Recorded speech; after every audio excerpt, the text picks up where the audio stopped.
Good morning. My iPad says 10 o'clock, so we're starting. Good morning. Welcome. Welcome to the Unitarian Universalist Congregation of Greater Naples. My name is Tony Fisher. I am delighted to have so many wonderful people in the sanctuary this morning and some good people out there in the pavilion. Good morning.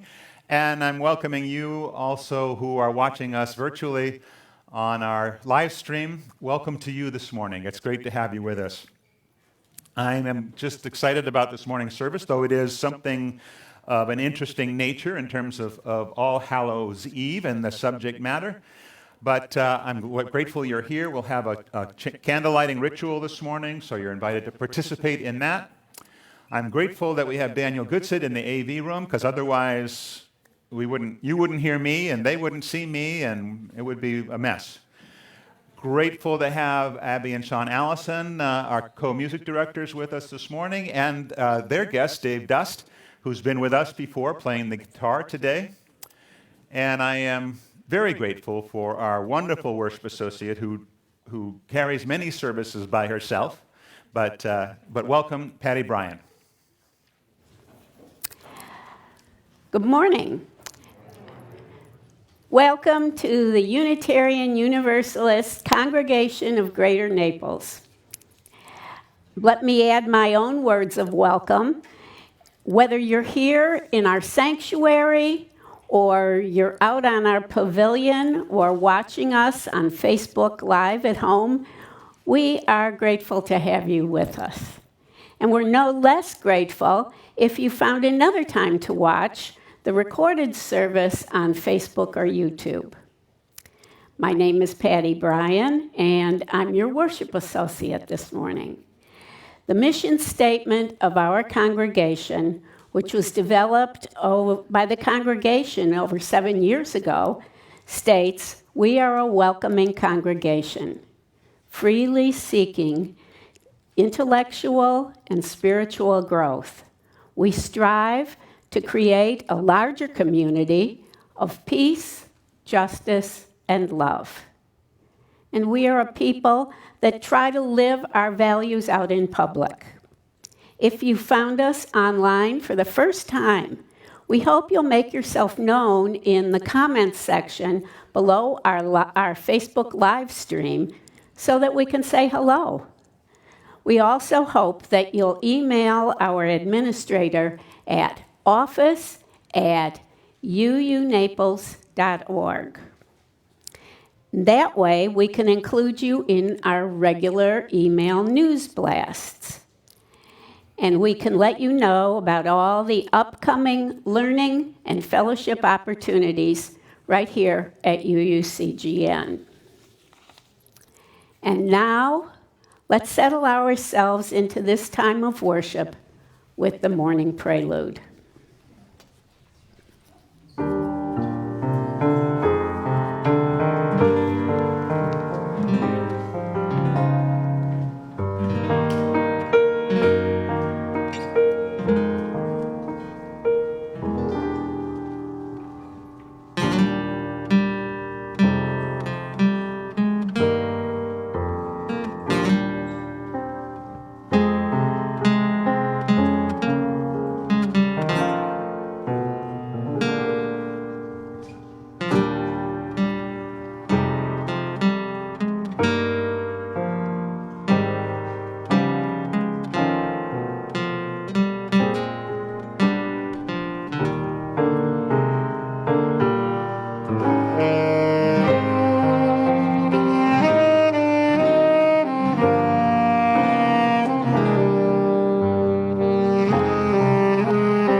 Come into the quiet of this hour. Here, may we join as one in community, learning once again to embrace the limits of life, and yet also press against those limits by living and loving to the full. Come into this hallowed place, and with this beloved community, let us embrace life and this time together. Let's join together in the chalice lighting response. You'll see on the screen and in your order of service. In the light of truth, the warmth of community, and the fire of commitment, we gather this day. May the flame we now kindle be to us a symbol of the unity we seek.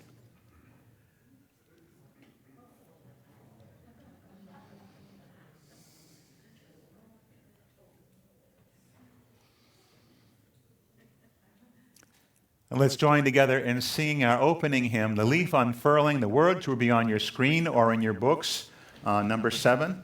I will be singing it to a different tune, however, so I don't want to confuse you at all. The tune is For All the Saints, which you probably will recognize if you're from the Christian tradition. Rise in body or spirit, sing into your masks loudly, and let's join our Abby and Sean and Dave with our opening hymn.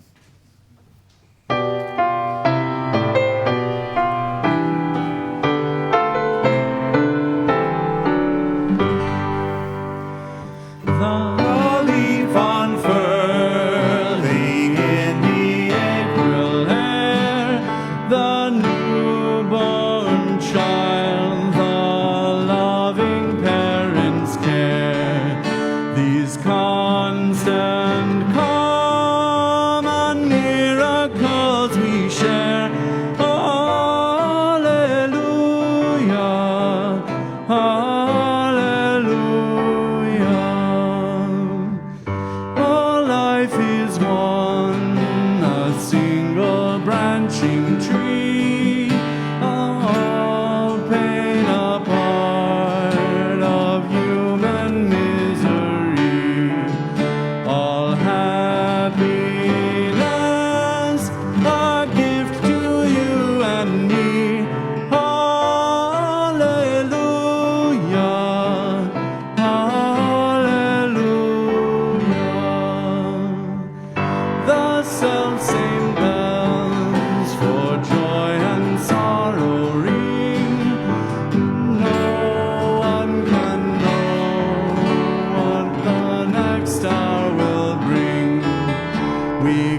Although we enjoy Halloween as a secular holiday, it actually has its foundations in religion.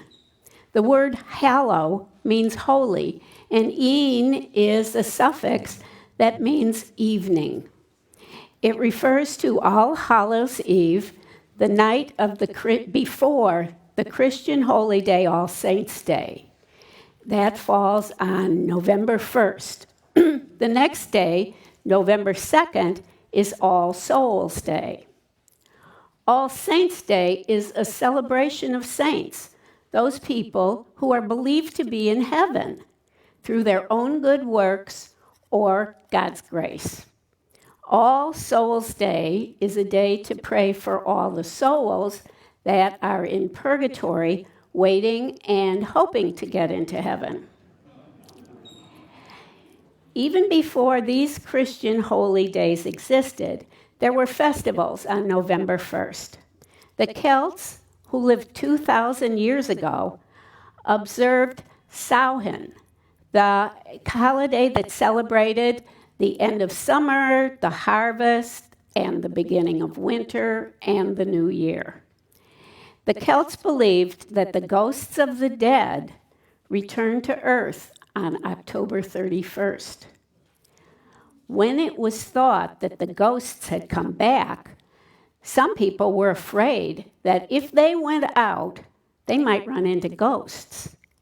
So many of them wore masks after dark so that the ghosts would mistake them for fellow spirits. The ghosts caused trouble and damaged crops, but somehow they made it easier for the Druids, who were members of the learned class, to make predictions about the future. In celebration, the Druids built huge, sacred bonfires in which they burned crops and animals as sacrifices to their gods. Western societies, like ours, are not the only ones with a history of celebrating holidays such as All Souls' Day. Many, if not most, cultures do. In fact, the origins of many of the Christian holidays have pagan roots. One pagan belief was that the souls of the dead would return for a final meal with the family. In order to guide those souls back to the house for that meal and to make them feel at home, the believers placed candles in the windows and set an extra place at the dinner table.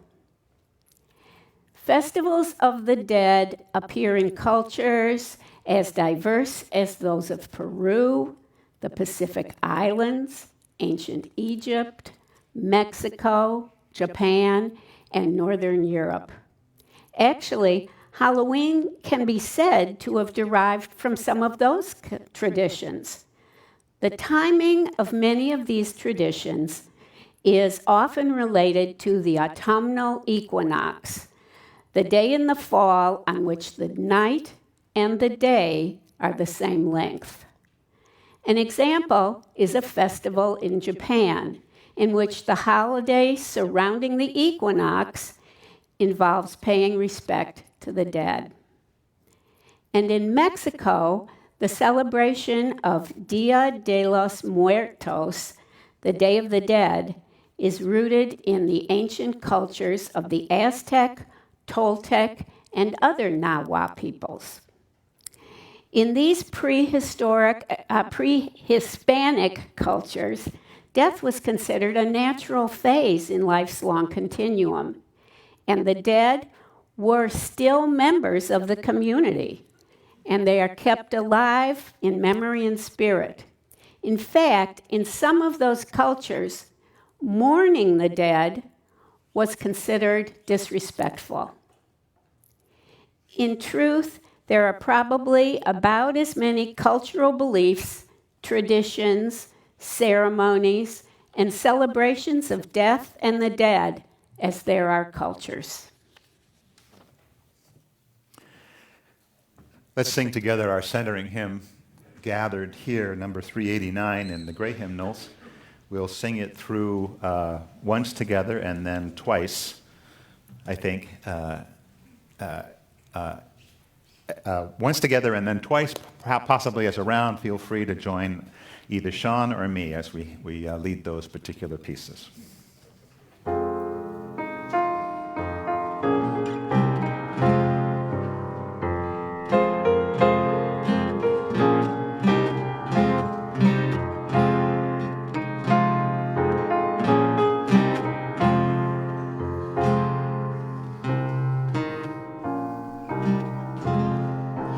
Gathered here in the mystery of the hour, gathered here in one strong body, gathered here in the struggle and the power, Spirit draw near. Gathered here in the mystery of the hour, gathered here in the mystery of the body, gathered here in one strong body, gathered here in the struggle and the power, gathered here in the mystery of the hour, gathered here in the mystery and the body, gathered here in the one strong body, gathered here in the struggle and the power, Spirit draw near.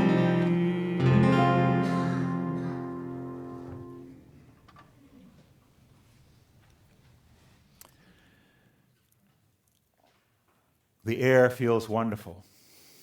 The heat and the humidity have begun to lose their grip.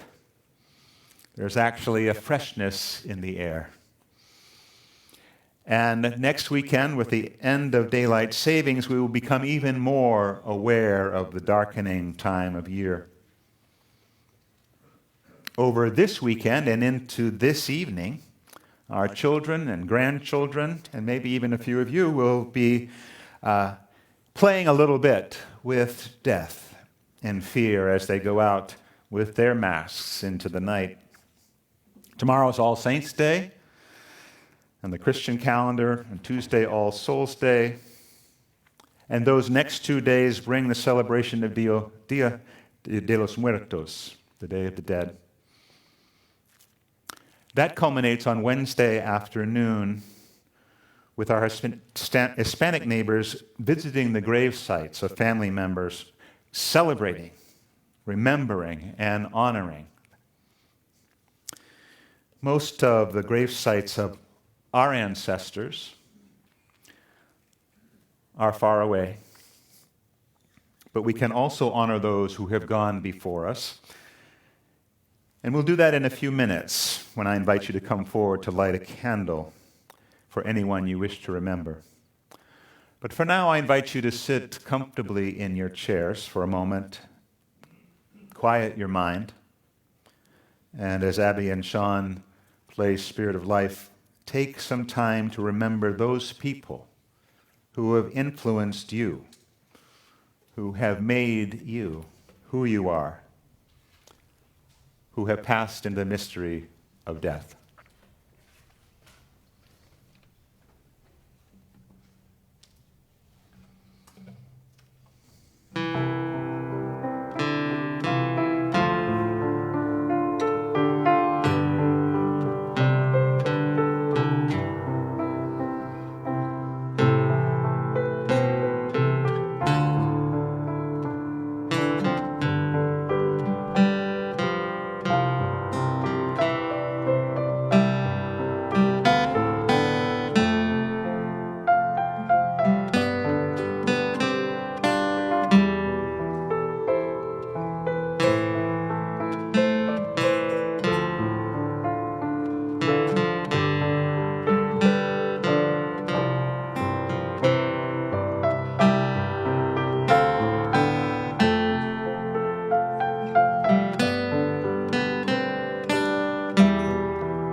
Let's deepen a little further, joining in the spirit of meditation, spirit of life. At this darkening time of year, our thoughts, things turn to things past, to life retreating, to those who are no longer here with us. Images come to mind of dear companions who once graced our lives, loved ones who we miss, persons whose lives have made an impact. All of those who are here, contributing, all of those who were here, contributing to this place, caring, sharing. Our memories bring both joy and sadness. It's not for us to push those feelings away, for our recollections to attest to the enduring importance of these people in our hearts and minds. They come naturally. May these brave and lovely spirits live again in our tender thoughts and prove that even death and distance are powerless to sever the bonds that connect truly loving hearts. We take this time to remember those of our community who have passed away within the last 20 months and hold their memories close. Joe Richards, Johanna Parks, Richard Guilford, Marilyn McQuiston, Walter Noyes, Steve Conway, Joan Looney, Sal Corallo, Bernie Turner, Rita Turner, Keith Wang, Joanne Anthony, Marilyn Dobler, Donna Carty Buchholz. We celebrate and honor those lives with wonder and love. Now I invite you to come forward and light your own candle for those who you would honor and remember. I invite you on this side of the room to come down this aisle and light a candle over here, and on this side to come down the center aisle and return that way. those who come down this way can go back up the center.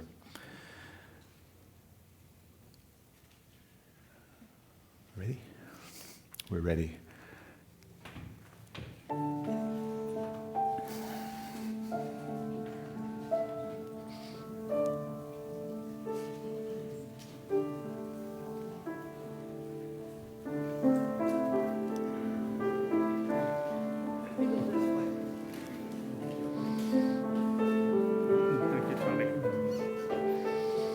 Yeah, go further, yeah. Oh.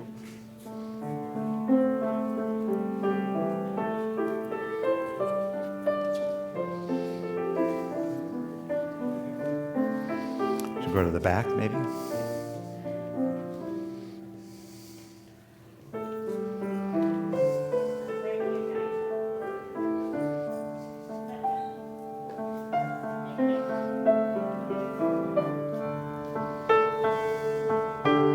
Patty.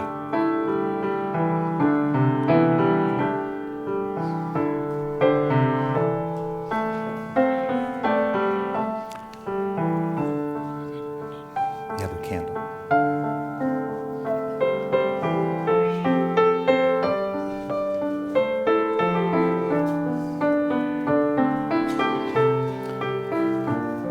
So you can use two over there.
Spirit of life, whom we know best in our own loving and being loved, hold us as we remember those who have loved us. May gratitude sparkle in our lives. May the tears lubricate our souls. Help us to know that we are not alone in our loving, in our celebrating, in our grieving. Help us all to come to that peaceful place where we can take what we've learned from those who have gone before into our own lives and bring them again to life.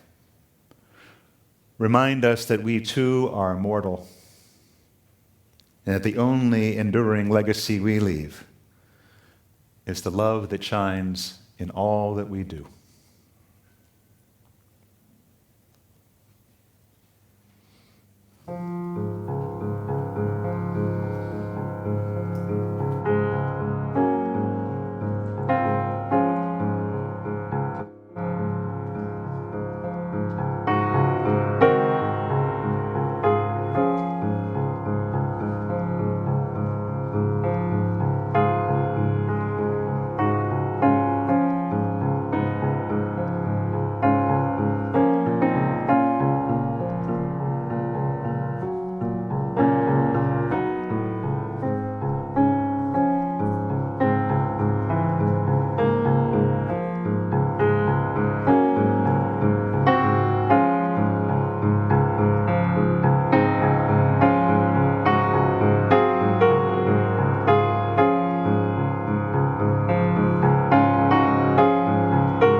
We had a wonderful event on the pavilion on Friday night.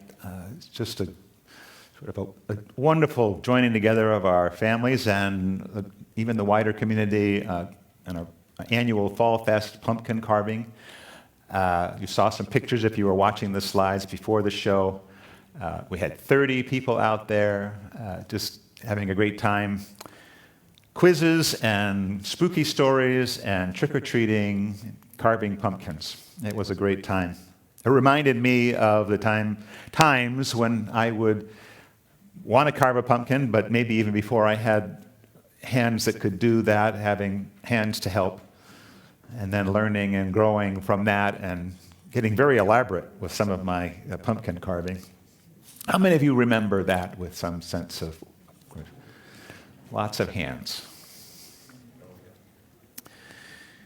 Remembering that spirit of Halloween and just the excitement of going trick-or-treating, of course, and expectation of great treats at the end. And maybe, I don't know, when I was growing up, there were the occasional tricks as well, but not so much anymore, I don't think. But the community spirit of that, of watching out for our children, sort of nurturing them, shepherding them along when they're young, watching out from them when they're older. It's just a great joy, a sense of strong community. And playing with death in a little way. We're out there with masks. It was dark. It was scary. There were certainly a few kids out there who would try to be scary. But facing our own death in some little way was an important thing to do. I was fortunate enough, or unfortunate enough, I guess, to have lived 24 years before anyone in my immediate 8-person family died. We lived with my grandparents. So it was both easier as a 20-year-old in some ways to accept death, but harder to grieve, in that I hadn't really had those muscles, developed those muscles before. So being reminded of my own mortality at the same time, which is what we do when we face the death of others as well, going through that sense of facing death for the first time since maybe I was 7 or so, at that time when many of us go through a sort of a first awareness of death, maybe with the death of a pet or something, when we really begin to understand what death is about, and we get really anxious and scared about it. But there in my mid-20s, here I am facing my own mortality. And one of the things I realized is I really didn't have any sense of life continuing on after my own death. Nobody had ever sort of passed the news, for better or for worse, that there was some better world after my own death. Rather, I seem to remember 2 messages that seemed similar at the time, but I realize now represented 2 different theologies, 2 ways that my elders sort of imparted wisdom about death. The first came from my mother, who provided a somewhat comforting, at the time, explanation of that the fear of death would eventually fade, and that as we get older, we are better prepared for the inevitability and the finality of death.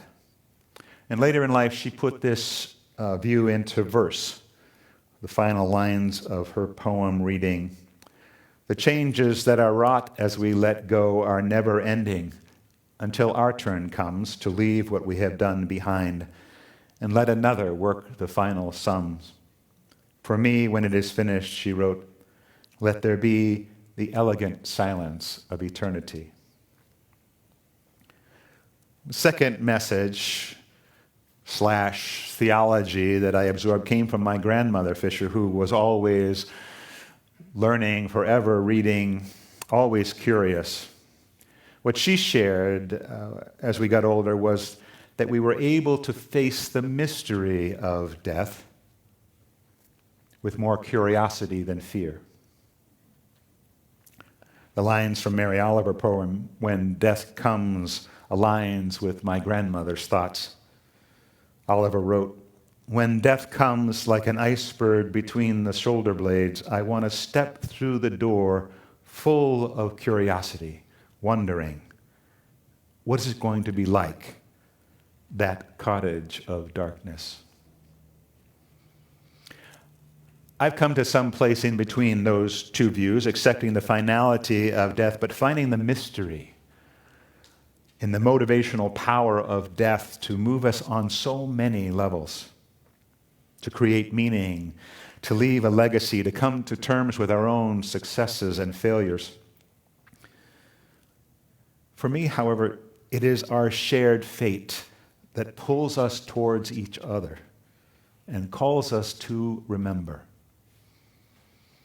It is in the substance of our remembrances, our recollections and awareness about the people who have inhabited our lives that our sense of self and perhaps the sense of community come again alive. And as grief touches grief, it is also those collective stories, the collective of those lives, those influences, those values that have been transmitted, that grounds us in our particular understanding of life in this world. The things that we prize in our relations, in our culture, whatever our background, are not really of ourselves. They come to us through the grace of all that's come before, bringing to us a sense of being part of a continuum, something greater than ourselves, part of the connective tissue that links past to present and hopefully present to future. Close to the beginning of each memorial service, I remind those gathered that we have come with a common purpose to remember one who has passed, and that we arrive at different stages in our own life's journey, each of us in the room viewing the end of life in different ways, speaking diverse dialects of spirit. I do this in part to relieve the gathering of any expectations that they may bring to an occasion, especially there are folks who haven't been to a Unitarian Universalist memorial service before. But I also want to honor the fact that in that room there are varied theologies of death. And I know for certain that in this room there are people who view death as a finality. There are people who are open to the mystery. I know there are people whose thoughts tend towards an Eastern view of a life illusory and cyclical. I know that there are people who, on some plane, anticipate a reconnection, either with loved ones or with the divine spirit or something similar. As Unitarian Universalists, we honor all these views, recognizing that while our individual paths vary widely, we share a common journey: birth, life, death, and a common belief that life matters. This life matters. Our memorial services and services like this one are opportunities not to emphasize our differences or dwell too long in sadness, but to remember our loved ones well and hold up what is exemplary, even in the simplest of lives. They are for us a reminder that no matter what we think lies on the other side of our death, what we do up to that point is of great importance. None of us are self-made.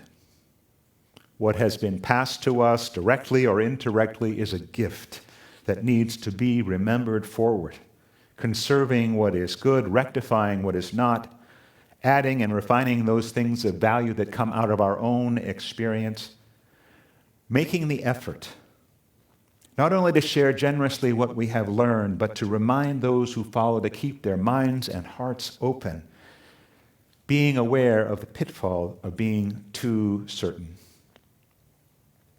Our culture often seems to drive us in other directions, keeping us busy and our minds cluttered with busyness, or perhaps with the sense of certainty about how things are. Ernest Becker won the Pulitzer Prize for his study which argued that human civilization is ultimately an elaborate symbolic defense mechanism against the knowledge of our own mortality.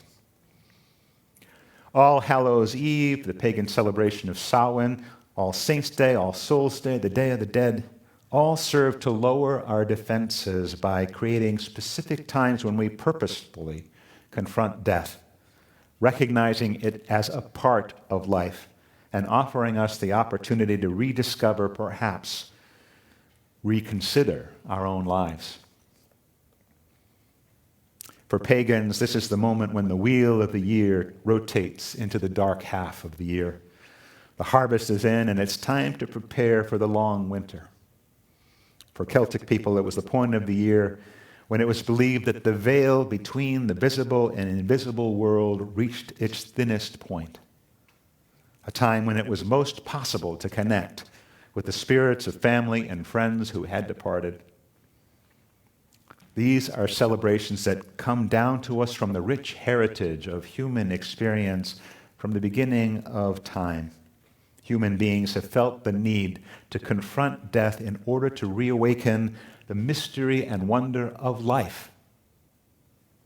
Many civilizations and cultures have created these rituals, trying to find meaning. Where do we come from? Why does life end? Is death truly the end? What can we do while we're alive so that we can face that death with some sense of readiness? We, as Unitarian Universalists, tend to focus our attention on this last question, wondering how best to remember forward, serving as a link, connecting those who have come before from all walks of life to those who will follow and continue to seek the good long after our days are done. For many of us, it comes down to love. How much love can we give in our short lifetime? And what's the right way for any one of us, each one of us, to express that love in its greatness? As the poet Wendell Berry has written, I close with these words: whatever happens, those who have learned to love one another have made their way to the lasting world and will not leave, whatever happens. So may it be with all of us.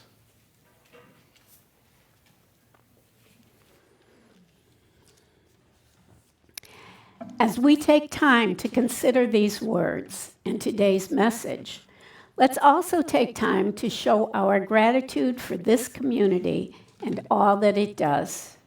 The morning's offering will be gratefully received. For those at home, please consider sending a contribution today. The information that you need to donate is on the screen.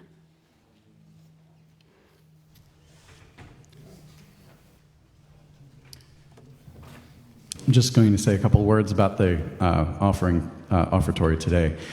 This piece was written by a Chilean hip-hop artist named Ana Tijoux, and collaborating with a Mexican guitarist to basically write a piece that sort of summarizes Dia de los Muertos. And so I'm going to summarize some of the words, since it's all in Spanish, and read one verse and just a little bit of the chorus.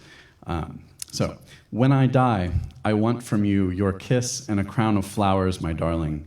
Don't cry, my love, because I'll carry you with me, and on this bed of love I'll die dancing. And then the chorus is, we all carry inside us a spirit who keeps us company, who appears when the night comes and the sun turns off. Health and life for our dead ones, little skulls, my dark funereal sky, and black stars, sweet comfort, I'll take you with the grandmothers and grandfathers, I'll die dancing.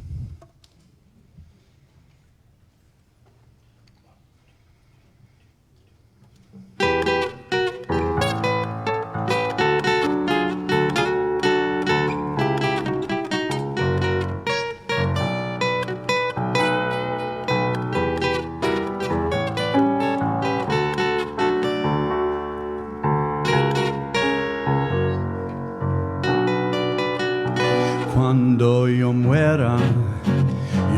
sole ti quiero, un beso con una luna, coronado de flores, cariño mío, no llores mi vida, que yo te llevo en este lecho de amor, danzando muero. Todos llevamos dentro un muerto que campaña, que parece cuando la noche llega y el sol se apaga. Todos llevamos dentro un muerto que campaña, que parece cuando la noche llega y el sol. Salud y vida por nuestros muertos, calaveritas mi negro, fúnebre cielo y estrellas negras, dulce consuelo te llevo, con las abuelas y abuelos danzando muero.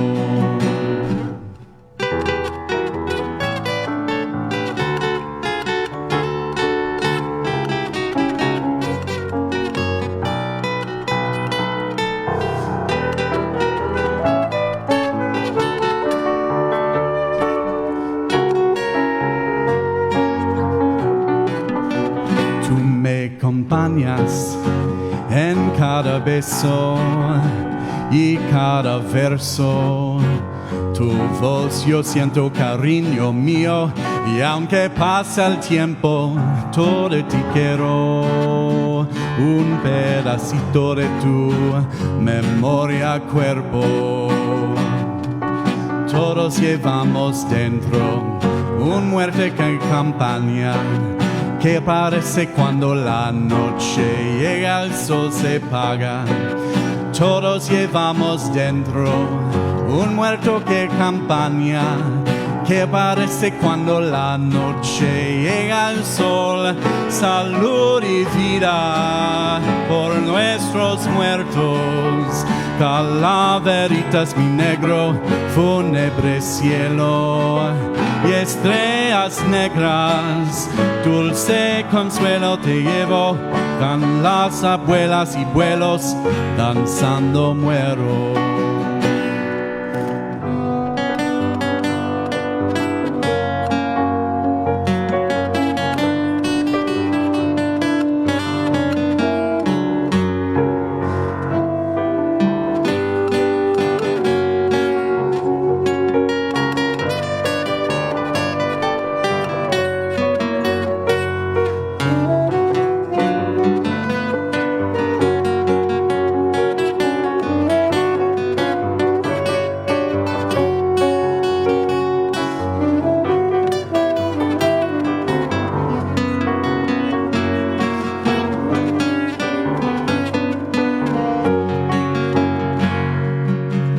Salud y vida por nuestros muertos, calaveritas mi negro, fúnebre cielo y estrellas negras, dulce consuelo te llevo, con las abuelas y abuelos danzando muero, danzando muero, danzando muero, danzando muero.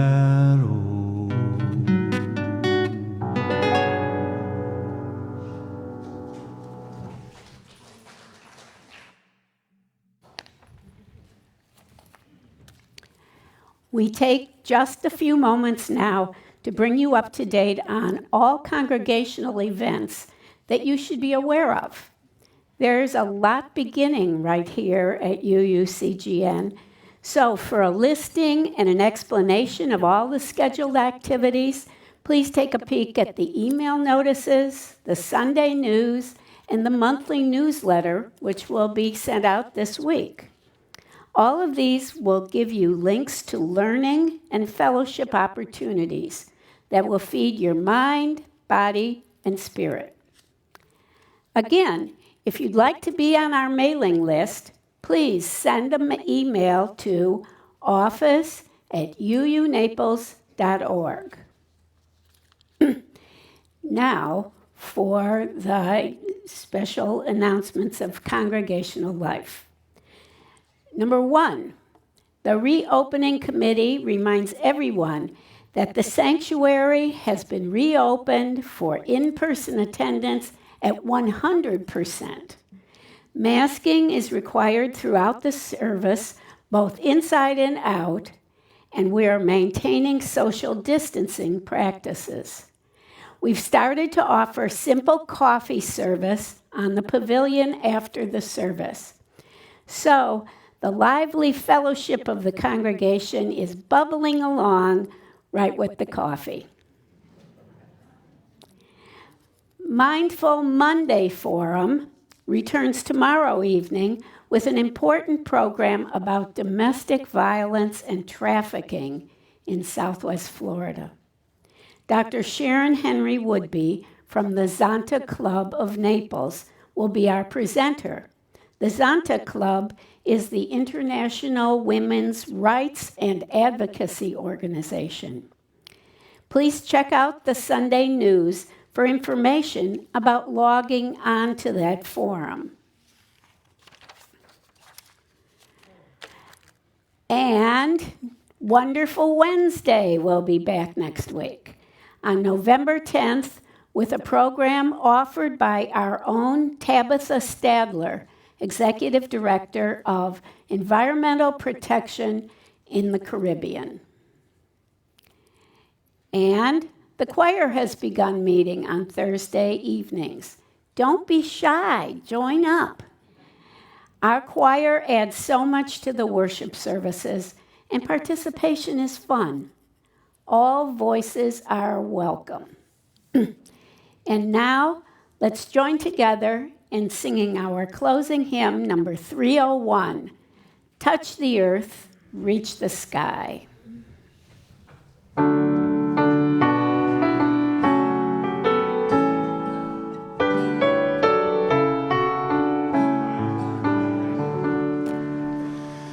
Touch the earth, reach the sky, walk on shores while spirits fly, over the ocean, over the land, our faith a quest to understand. Touch the earth, reach the sky, all are born and all shall die. Life's the time left in between to follow a star, to build a dream. Touch the earth, reach the sky, hug the laughter, feel the cry. May we see where we can give, for this is what it means to live. Touch the earth, reach the sky, roll with courage ever high, spirits joining as we fly to touch the earth, to reach the sky.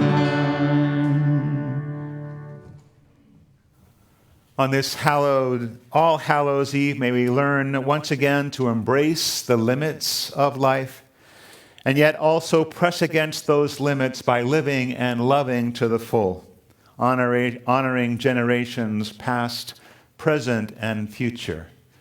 And if you see any spirits or goblins wandering around this evening, treat them with love and care. Go in love, go in peace. Have a wonderful day.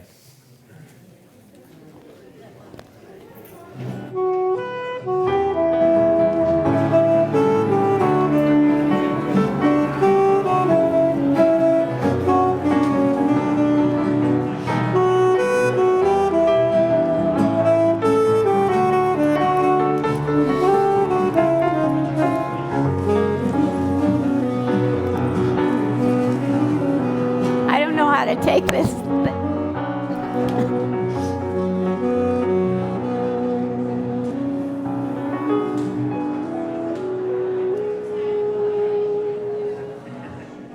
Sorry about that.